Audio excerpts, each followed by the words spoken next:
Kevin Miller had worked at the Galactic Embassy for 2 years, and in all that time, he had never done anything important. He filed reports. He organized cultural documents. He made coffee for senior diplomats. He was invisible, and he was fine with that but today was different. Today, the third princess of the Solari Empire was arriving on Earth, and somehow, Kevin had been assigned as her personal guide. Why me? Kevin asked his best friend Danny Brooks, who worked in the communications department. There are dozens of people more qualified than me. Danny shrugged. Ambassador Voss said you have a calming presence. Whatever that means. Kevin did not feel calm. He felt like his heart was going to explode out of his chest. The Solari were the most powerful species in the known galaxy. Their empire spanned 300 star systems. Their technology was thousands of years ahead of humanity. And their royal family was treated like living gods. Kevin was just a guy from a small town in Ohio who had somehow stumbled into a diplomatic career. The transport ship landed at exactly noon. Kevin stood at the front of the welcoming party, holding a tablet with his prepared notes. His hands were sweating so much that he worried he might drop it. The ship's door opened, and Princess Vela Sundara stepped out. Kevin forgot how to breathe. She was tall and elegant, with lavender skin that seemed to glow in the sunlight. Her silver eyes swept across the crowd with quiet intelligence. Her white hair flowed behind her like water. She wore a simple gown that probably cost more than Kevin would earn in his entire lifetime. She was the most beautiful person Kevin had ever seen. Welcome to Earth.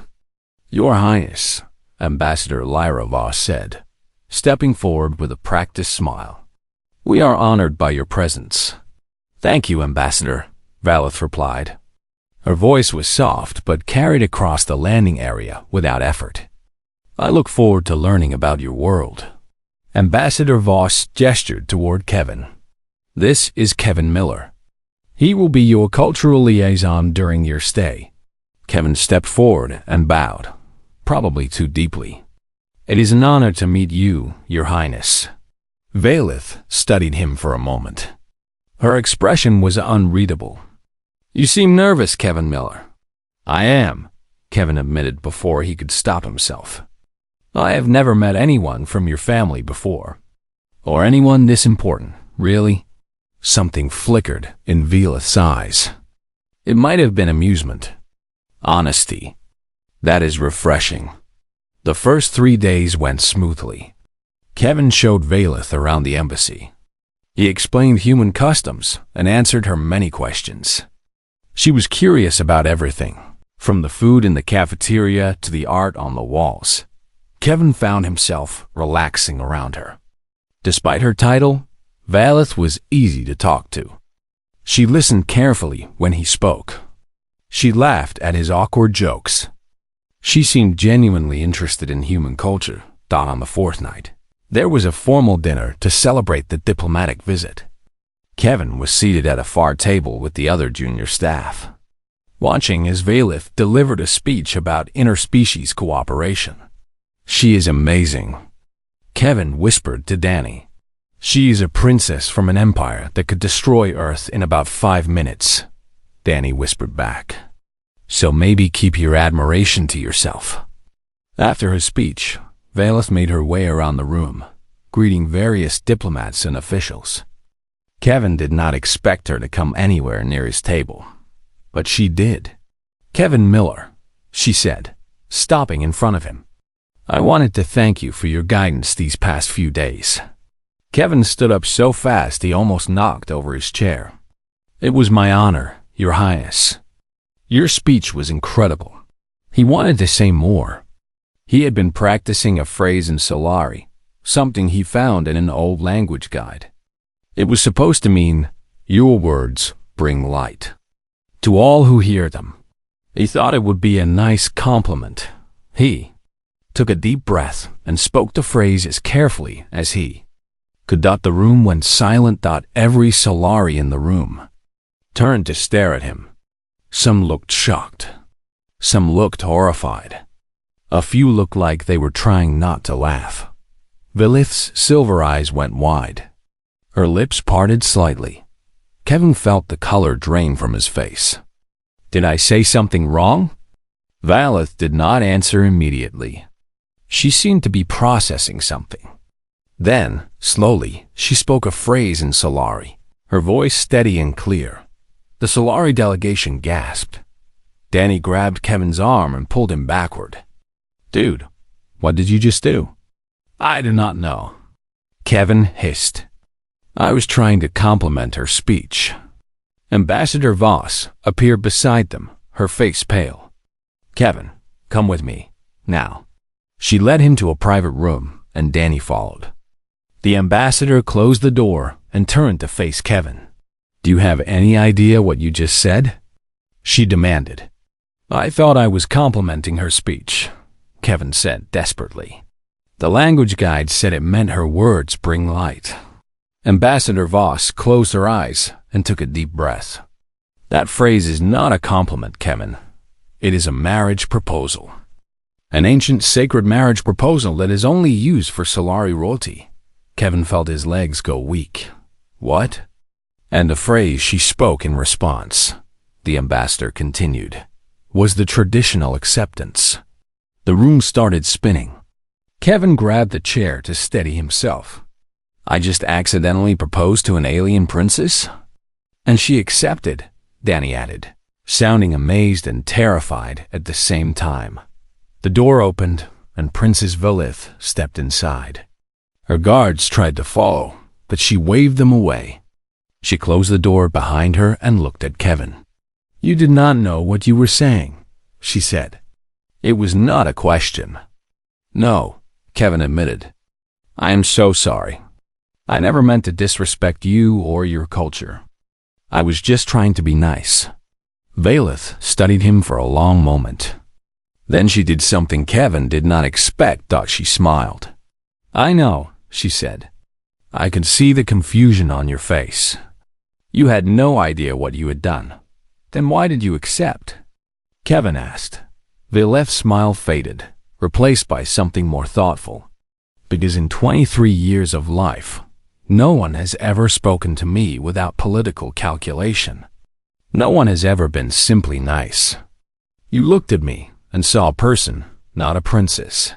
She stepped closer to him. "I have not corrected the record, Kevin Miller. As far as my people are concerned, we are engaged. I would like to know more about the human who spoke to me without fear." Kevin stared at her, his mind racing. "This is insane," he whispered. "Yes," Velith agreed. "But perhaps that is exactly what I need." The news spread faster than Kevin thought possible. By the next morning, every news network on Earth was running the story. Human diplomats scrambled to understand the implications. Social media exploded with memes and jokes. Kevin's face was everywhere. "Local man accidentally proposes to alien princess" was the most common headline. Kevin sat in Ambassador Voss's office, staring at the floor while she paced back and forth. "This is a diplomatic nightmare," she said. "Or possibly a diplomatic miracle. I cannot decide which. I can explain to the Solari that it was a mistake," Kevin offered. "I can apologize publicly. Whatever it takes to fix this." "You cannot," Ambassador Voss said firmly. "If you reject the engagement now, after Velith publicly accepted, it would be a massive insult to the entire Solari Empire. It could damage human-Solari relations for decades." Kevin put his head in his hands. "So what am I supposed to do?" "For now, you continue as you have been. You are Velith's guide. You spend time with her. You let the political teams figure out how to handle this quietly." She paused. "And you do not accidentally propose to anyone else." That afternoon, Kevin met with Velith in the embassy garden. She was sitting on a bench, watching the flowers sway in the wind. "You look tired," she said as he approached. "I did not sleep much," Kevin admitted. "I have never been famous before. It is not as fun as people think." Velith smiled sadly. I know the feeling. I've been famous my entire life. Kevin sat down beside her, leaving a respectful distance between them. Can I ask you something, Your Highness?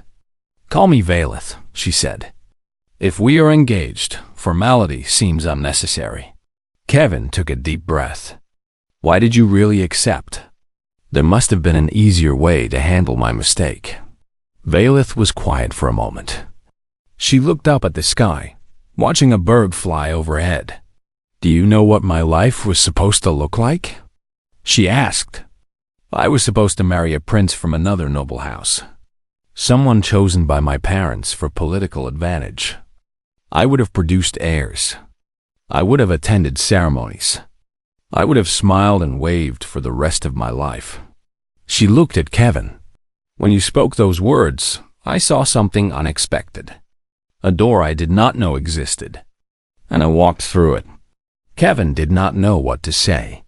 He had never thought about what it meant to be royalty. He had assumed it was all luxury and power. He had not considered the cage that came with it. I'm sorry, he said quietly. Do not be. You gave me a choice I never thought I would have. She stood up and extended her hand. Now, teach me about human courtship. If we are to be engaged, I should understand your customs. Kevin blinked. Our customs? Yes. How do humans pursue romantic connection? What are the rituals? The ceremonies? Kevin thought about it. He thought about every date he had ever been on. Coffee shops and movie theaters and awkward dinners. Nothing that would impress a princess. Humans are not very ceremonial about it, he said slowly. We just spend time together. We talk. We go places and do things. We get to know each other. Valeth tilted her head. That is all? That is all. The point is the connection, not the ritual. Something shifted in Valeth's expression. She looked curious and maybe a little excited. Show me, she said. Over the next 2 weeks, Kevin showed Valeth everything he knew about human dating. He took her to a coffee shop where she tried her first latte and made a face at the bitterness. He took her to a movie theater where she watched a romantic comedy and asked 100 questions about human behavior. He took her for walks in the park, where she marveled at the trees and the dogs and the children playing on the grass. Solari courtship is nothing like this, she told him one evening as they sat on a park bench eating ice cream. There are ceremonies that last for weeks. Contracts and negotiations. Everything is formal and controlled. That sounds exhausting, Kevin said. It is. But this, she gestured at the park around them. This is simple, peaceful. I understand why humans value it. Kevin looked at her. In the fading sunlight, she looked almost human. Just a young woman enjoying an evening in the park. He realized he was enjoying it too. More than he wanted to admit. Their peaceful days ended when the ship arrived. Kevin was walking Valeth back to her quarters when they saw the crowd gathered at the landing area. A Solari warship had landed without warning. Its design was sharp and aggressive, built for battle rather than diplomacy. That is my brother's ship, Valeth said. Her voice had gone cold. The ship's door opened, and Prince Kalen Sundara stepped out. He was tall and imposing, with the same lavender skin as his sister, but with harder features. His eyes scanned the crowd until they found Kevin. You, he said, pointing directly at Kevin. You are the human who dared to claim my sister. Kevin stepped forward, trying to keep his voice steady. It was a misunderstanding, Your Highness. I meant no disrespect. Disrespect? Kalen laughed, but there was no humor in it. You have made my sister a joke across the galaxy. You have insulted our entire bloodline. And you call it a misunderstanding? Valeth moved between them. Kalen, stop this. I chose to accept. The responsibility is mine. You were manipulated, Kalen said. This human tricked you with his crude words. He did not trick anyone. Bayless shot back. And you do not get to make decisions for me. Kellen's eyes narrowed. He looked past his sister at Kevin. I challenge you, he said. A traditional Solari honor duel. If you win, the engagement stands. If you lose, you will publicly renounce your claim and admit your deception to the galaxy. The crowd went silent. Kevin felt the blood drain from his face. He had seen videos of Solari combat. They were faster and stronger than humans. A duel against a trained Solari prince would be suicide. But he looked at Valeth. He saw the fear in her eyes. Not fear for herself, but fear for him. He remembered what she had told him. About the life she was supposed to live. About the door he had accidentally opened for her. If he refused the duel, that door would close forever. I accept, Kevin said. The crowd gasped. Valeth grabbed his arm. Kevin, no. You cannot win this. Kevin looked at her and somehow managed to smile. You took a chance on me, he said. The least I can do is take a chance on you. Kevin had 7 days to prepare for certain death. That was how Danny described it, and Kevin could not argue with him. Prince Kalen was a trained warrior from a species that was faster, stronger, and more durable than humans. Kevin was a cultural liaison who had not exercised properly in 3 years.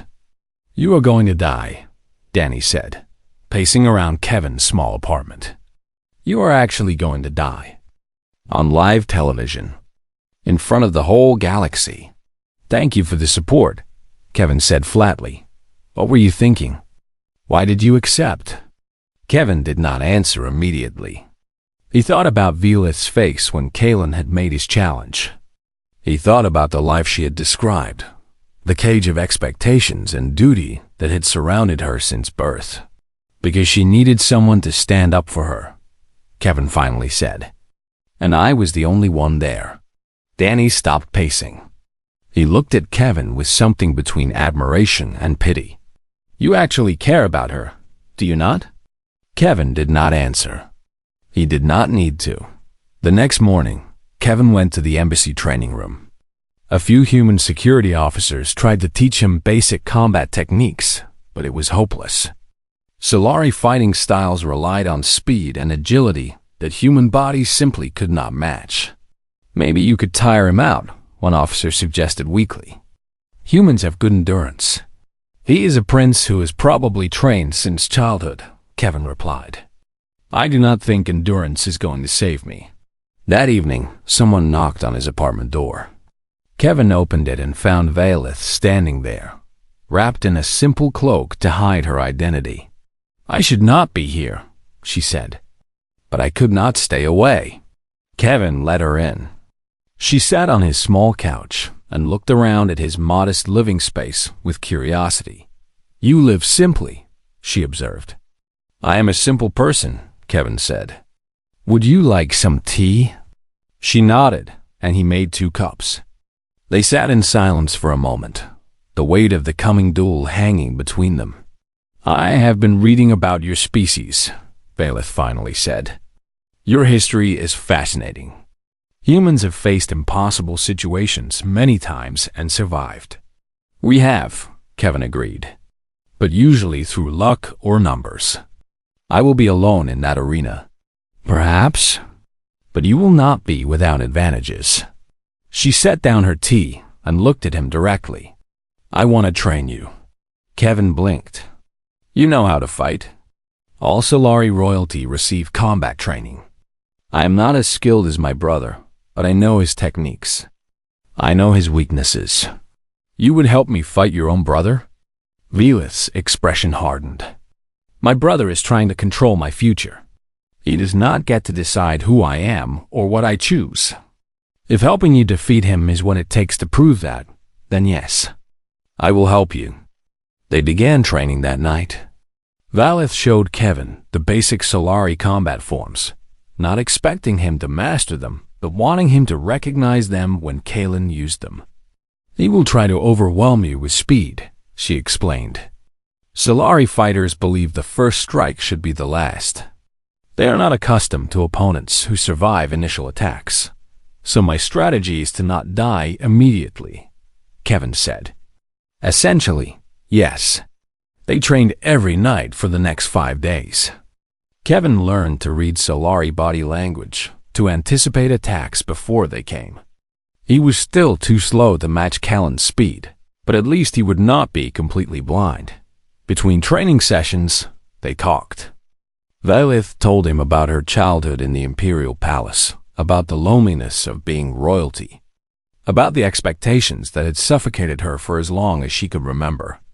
Kevin told her about growing up in Ohio, about his ordinary parents and his ordinary life, about how he had stumbled into diplomacy almost by accident. "You speak of your life as if it were unremarkable," Vailith said one night. "But to me, it sounds like freedom." "I never thought about it that way," Kevin admitted. "I guess I took it for granted." Most people take their freedom for granted. They do not understand its value until it is gone. On the 6th night, Ambassador Voss called Kevin into her office. She looked tired but determined. "I found something," she said. "A loophole in the dueling rules." Kevin leaned forward. "What kind of loophole?" The challenge specified a traditional Solari honor duel, but it did not specify which combat style. Traditionally, both fighters use Solari techniques, but the rules allow either participant to request an alternative. Kevin's heart began to beat faster. "Alternative? You can request that the duel be fought using human combat techniques instead. Specifically, boxing." Kevin stared at her. "Boxing? I reviewed your file. You were an amateur boxer in college. Nothing professional, but you have training." Kevin had almost forgotten about those years. He had boxed for fun, never expecting it to matter. But now, those skills might be the only thing standing between him and death. "Will Callan agree to it?" Kevin asked. "He has to. If he refuses, he forfeits the duel. His honor would not allow that." Ambassador Voss smiled grimly. "For the first time in this mess, you actually have a chance." Kevin returned to his apartment that night to find Vailith waiting for him. He told her about the loophole, and her eyes widened. "Boxing," she repeated. "I have read about it. It is brutal. It is effective," Kevin said. "And it is the one thing I actually know how to do." Vailith stood up and walked toward him. She stopped close enough that he could see the silver flecks in her eyes. "Tomorrow you will fight for your life," she said quietly. "And for my future. I want you to know something before that happens." Kevin's throat went dry. "What?" "When you made that accidental proposal, I accepted because I saw an opportunity. A way out of the life I did not want." She paused. "But these weeks with you have changed something. You are kind and sincere and brave in ways I did not know humans could be. I am no longer participating in this just for my freedom." She reached out and touched his hand.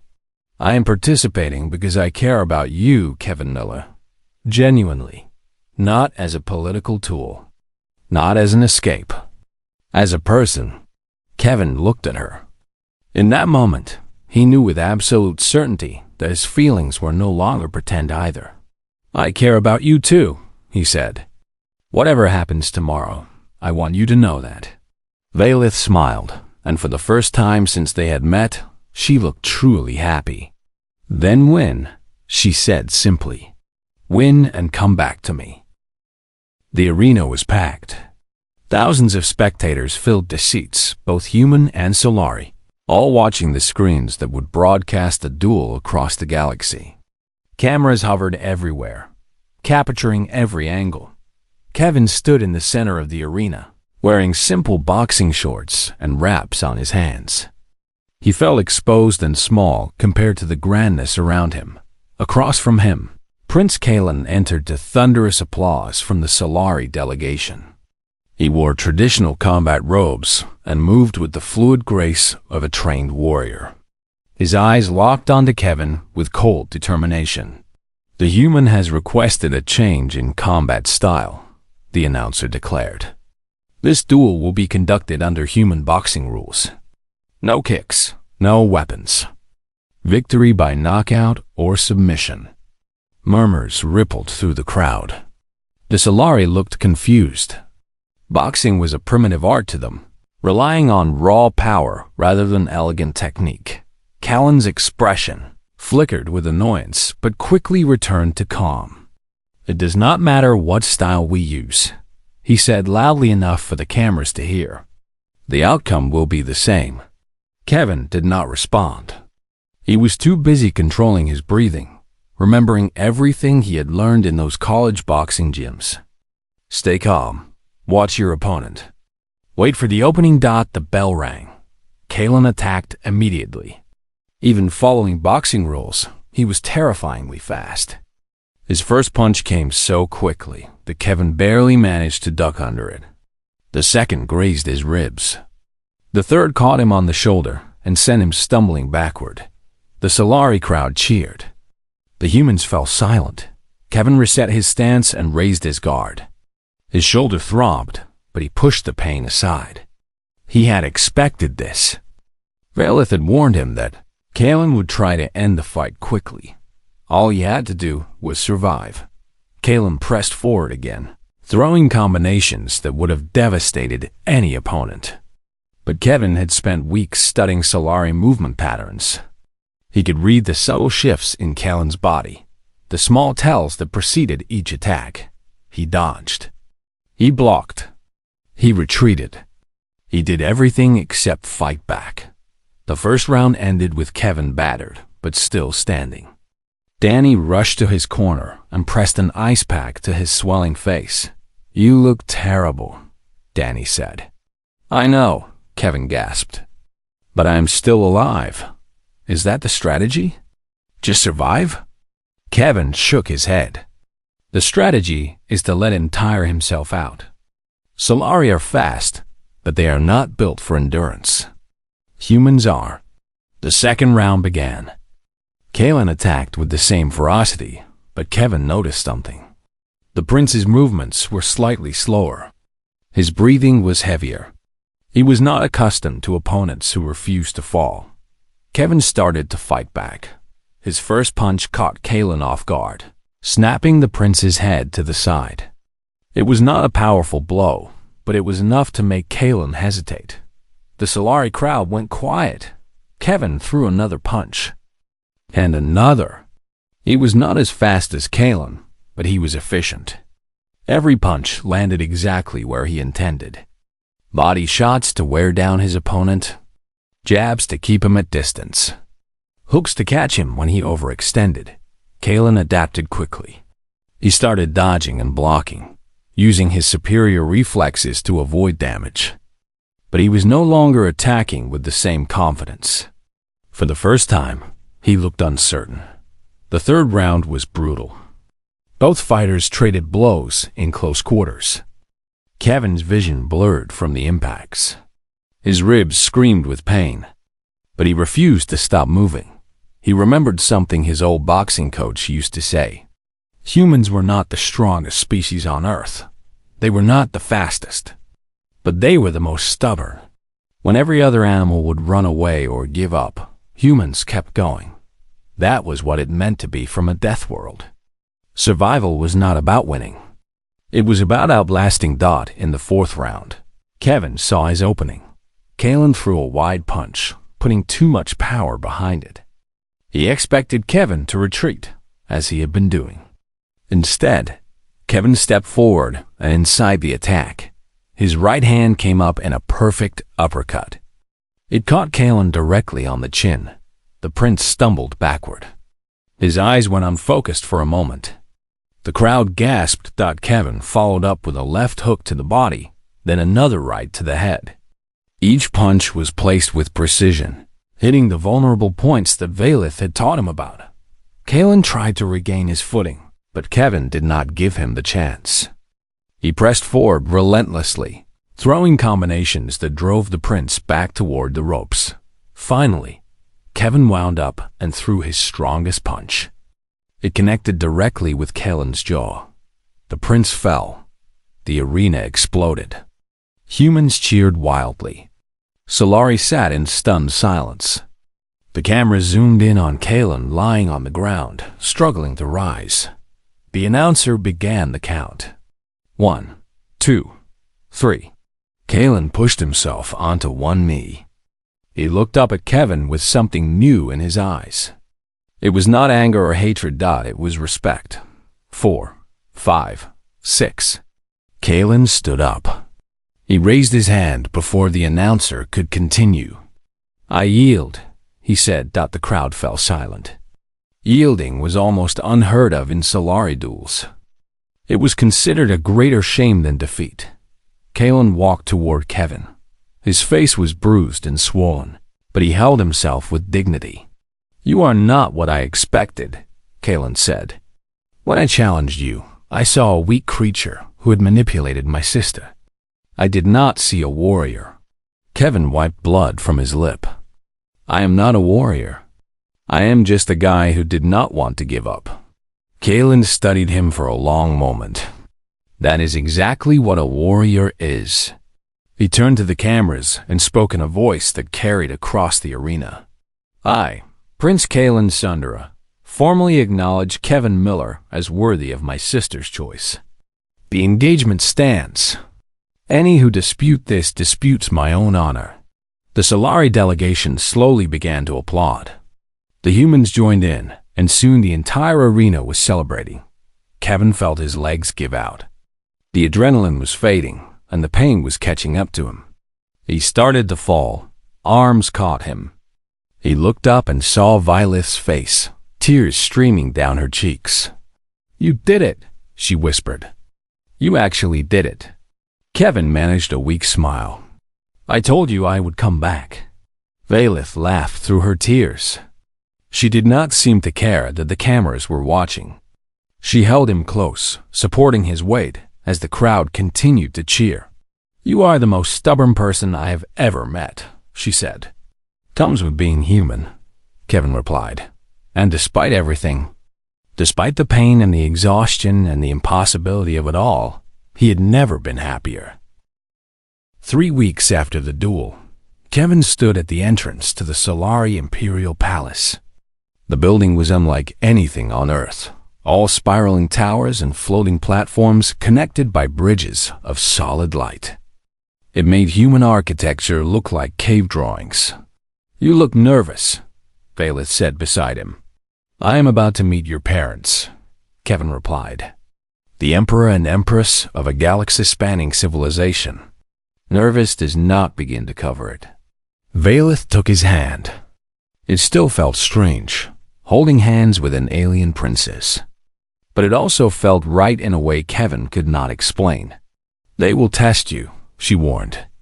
They will ask difficult questions and watch how you respond. It is how they judge character. Great. So basically a job interview with the most powerful beings in the galaxy. Essentially, yes. Kevin took a deep breath. Let us get this over with. The throne room was vast. Columns of crystal lined the walls, each one pulsing with soft light. At the far end, Emperor Sorval and Empress Nalara sat on thrones that seemed to float in midair. Kevin walked toward them, painfully aware of how small he looked in this enormous space. Lilith walked beside him, her presence the only thing keeping him from turning around and running.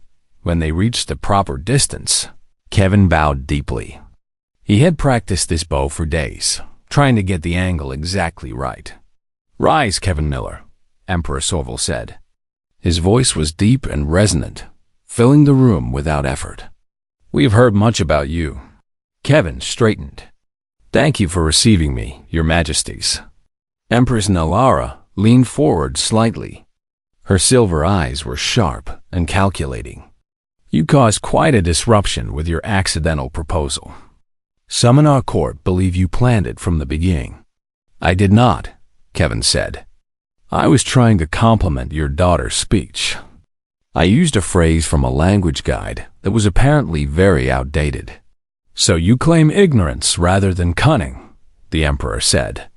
I claim honesty. I made a mistake. Everything that happened afterward came from that mistake. The Emperor and Empress exchanged glances. Valeth squeezed Kevin's hand. And the duel with Prince Kalen, Empress Nalara, continued. You defeated a trained Solari warrior despite having no chance of victory. How do you explain that?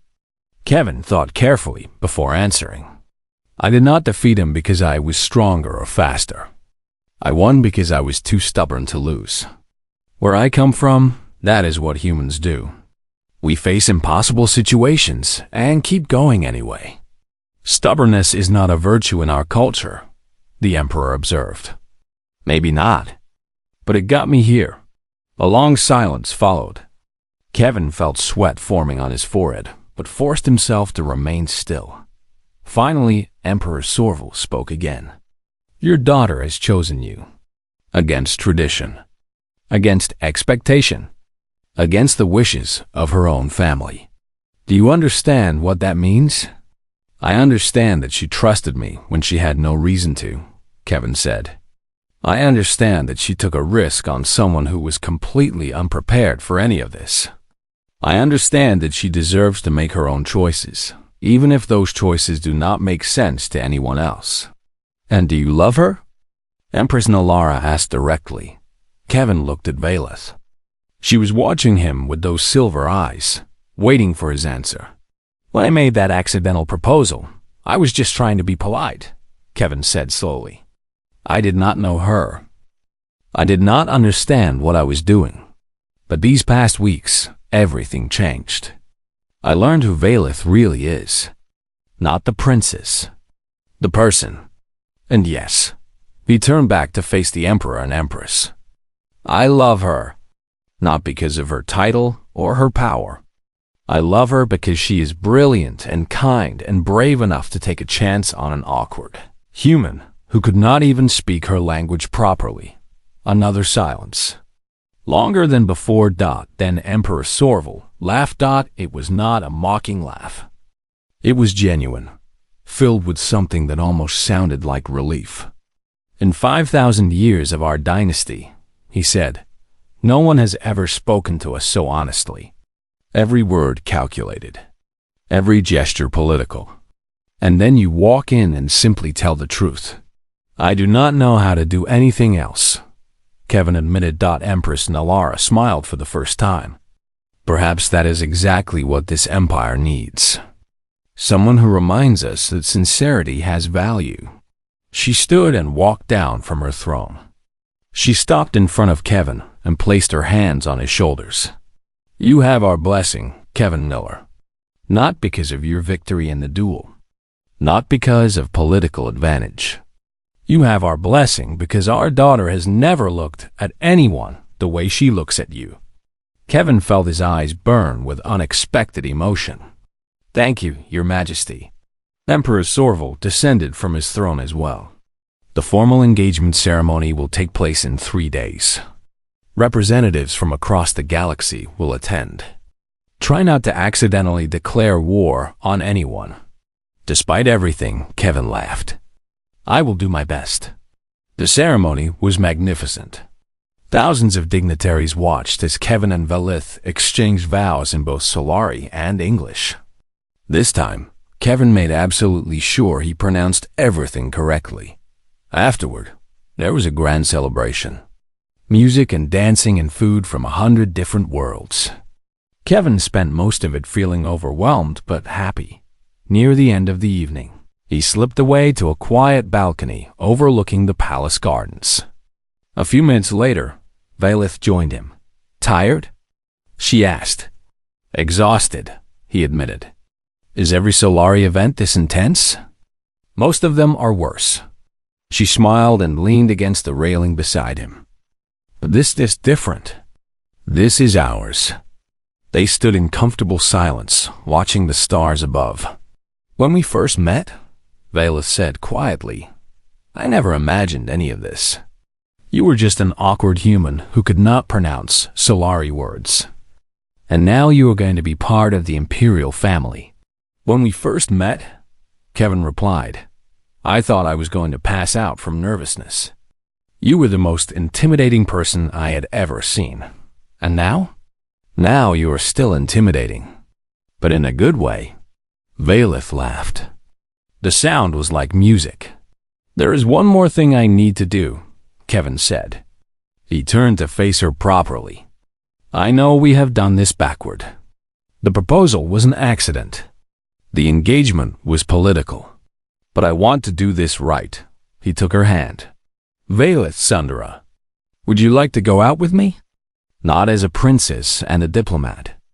Just as two people who care about each other. A real date. Coffee and a movie and a walk in the park. Valeth's eyes shimmered with tears. That is the strangest proposal I have ever received. Is that a yes? She leaned forward and kissed him. It was soft and brief and perfect. That is a yes, she whispered. Far below, the celebration continued.